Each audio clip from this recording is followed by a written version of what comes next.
नमस्ते, मैं हूं संजय दीक्षित और आप देख रहे हैं दी जयपुर डायलॉग्स। इस वीडियो को शेयर करें, लाइक करें, चैनल को सब्सक्राइब करके बेल आइकॉन अवश्य दबा दें और हमारे चैनल को आर्थिक सहायता भी पत्रम पुष्पम के माध्यम से देते रहें।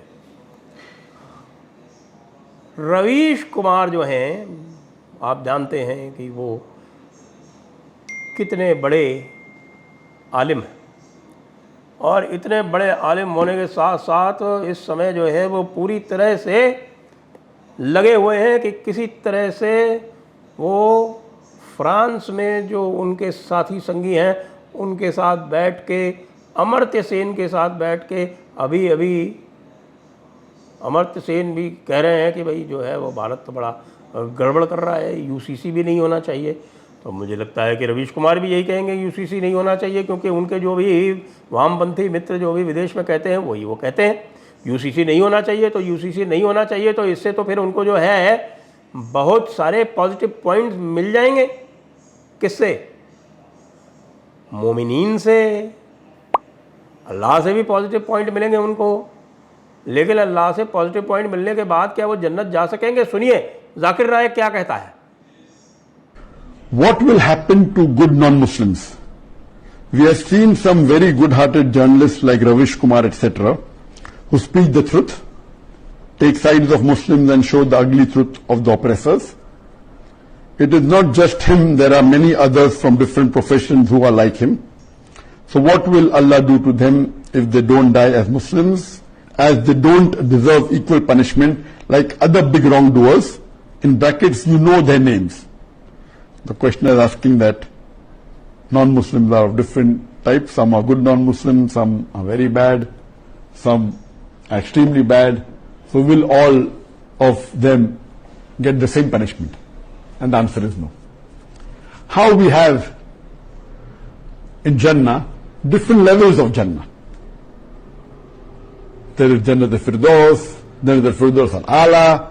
In the हाँ जी, रवीश बाबू कितनी भी कोशिश कर लें, जब तक वो कलमा नहीं पढ़ लेंगे तब तक उनका कुछ नहीं हो सकता, क्योंकि अल्लाह जो है वो शिर्क को माफ़ नहीं करता भाई।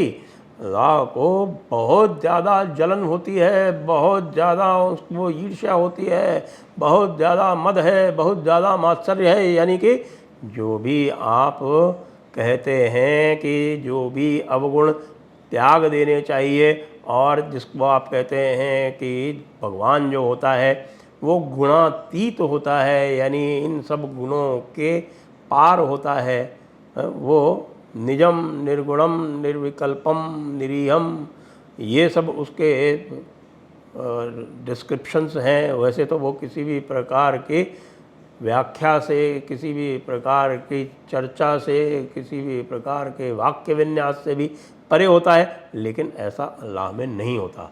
देखिए, वैसे ये चाहे जो कुछ कहें कि भाई आप जो है वो अल्लाह का किसी भी प्रकार से आप उसका चित्र नहीं बना सकते, रसूल का भी चित्र नहीं बना सकते, रसूलुल्लाह को भी आप किसी भी प्रकार से किसी पेंटिंग में नहीं दिखा सकते, ये सब तो ठीक है।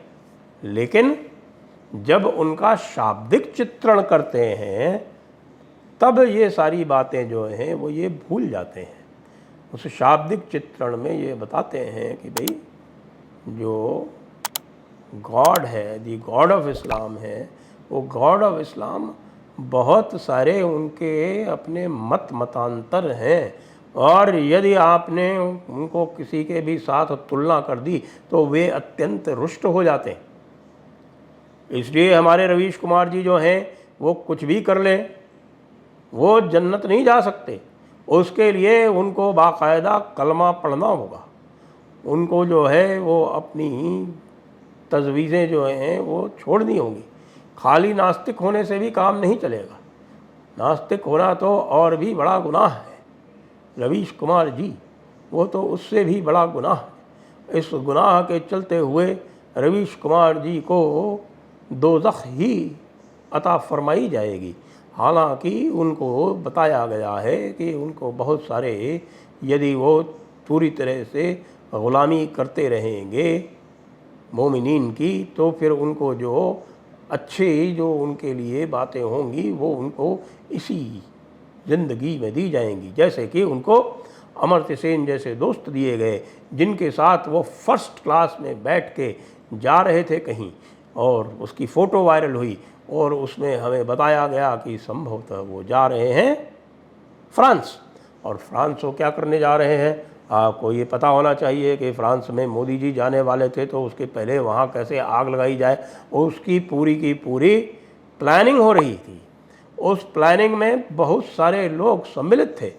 आप तो ये देखिए कि उस प्लानिंग करने वालों के हाथ कितने लंबे थे कि उन्होंने जो हमारे राजदूत हैं जावेद अशरफ साहब जो बैठते हैं पेरिस में, उनकी बेगम साहिबा जो गज़ाला जी हैं, गज़ाला, तो वो गज़ाला शहाबुद्दीन, क्योंकि वो उस सैयद शहाबुद्दीन की बेटी हैं जो सैयद शहाबुद्दीन बाबरी मस्जिद एक्शन कमेटी का फाउंडर प्रेसिडेंट था और जिसने देश में आग लगाने में कोई कसर नहीं छोड़ी। और ये गज़ाला शहाबुद्दीन जी जो हैं वो पूरी तरह से लेफ्टिस्ट के साथ उठती बैठती हैं। जूल नोदे जैसे से वो उनके जो आर्टिकल्स निकलते हैं उसको लाइक करती हैं, जबकि जूल नोदे जो है उस समय पूरे प्रयास में लगा हुआ था कि किस तरह से मोदी जी के यात्रा को समस्याग्रस्त किया जाए, किस तरह से वहाँ पे कुछ दंगे इत्यादि लंबे चलते रहें, बढ़ते रहें, किस प्रकार से वहाँ पे कोई ब्लैक दलित मूवमेंट चलाया जाए, बिल्कुल BLM जो ब्लैक लाइव्स मैटर्स वाला मूवमेंट चला था अमेरिका में, उस तरह से चलाया जाए। लेकिन हमारे रवीश जी इसमें सब में साथ हैं, इसलिए उनको ऐसे ही, क्योंकि वो मोमिनीन के साथ हैं, मोमिनीन की ग़ुलामी करते हैं, उनकी मानसिक ग़ुलामी करते हैं और उनके बिहाफ पे हिंदुओं को बुरा भला कहते हैं, तो इसके लिए उनको ऐसे लोगों का साथ दिया गया है अल्लाह द्वारा। लेकिन भाई सब कुछ भी होगा लेकिन जन्नत ना मिलेगी, जाना तो जहन्नुम में ही पड़ेगा। और जहन्नुम में ज़्यादा से ज़्यादा इनके साथ ये रियायत हो सकती है कि भाई इनको जो है हल्के वाले जहन्नुम में डाला जाए। वो हल्का वाला जहन्नुम क्या होता है कि भाई जो तगड़ा वाला जहन्नुम होता है उसमें कहते हैं कि भाई खाल वाल निकाल के जलाया जाता है पूरा, और जब वो खाल पूरी जल जाती है तो दोबारा खाल लगा दी जाती है, फिर से जलाया जाता है। तो इसमें जो है वो टेम्परेचर थोड़ा सा कम रहेगा, यानी अगर 1500 डिग्री टेम्परेचर में सबसे ख़तरनाक वाले जहन्नुम में जलाया जाता है तो इसमें 500 डिग्री पे ही जलाया जाएगा। पता नहीं रवीश जी को पता भी चलेगा कि नहीं पता चलेगा। अब रवीश जी तो जाना पसंद भी करेंगे ना, वो तो हैं पूरी तरह से मानसिक रूप से गुलाम। वो तो मानते हैं कि भाई कि हिंदुओं में तो जाति के अलावा कुछ होता नहीं। कौन जात बा रवीश बाबू, कौन जात बा? अरे तुम्हारा जो बड़ा भाई है ब्रजेश पांडे बलात्कारी, वो कौन जात बा? नहीं बताएंगे रवीश बाबू। रवीश बाबू इसलिए नहीं बताएंगे कि उनको तो किसी भी प्रकार से मोक्ष की प्राप्ति जो है वो उनको स्वीकार नहीं है। वो इस जन्म मृत्यु के काल चक्र से, इस संसार से बाहर नहीं निकलना चाहते। उनको तो जाना जहन्नुम में ही है, ऐसा उन्होंने तय कर रखा है। ऐसा उनको जाकिर नायक ने पूरी तरह से कॉन्ट्रैक्ट भी दे रखा है। जाकिर नायक ने कहा है कि ऐसा करते रहोगे तो तुम बिल्कुल सेफ रहोगे, तुम बढ़िया काम करते रहोगे। अब ये बताओ रवीश बाबू कि जो यूरोपियन पार्लियामेंट में निकलवाए हो ना, ये भी तुम्हारा ही काम है क्या? क्योंकि आपका तो पूरा का पूरा राब्ता है, हमें पता है।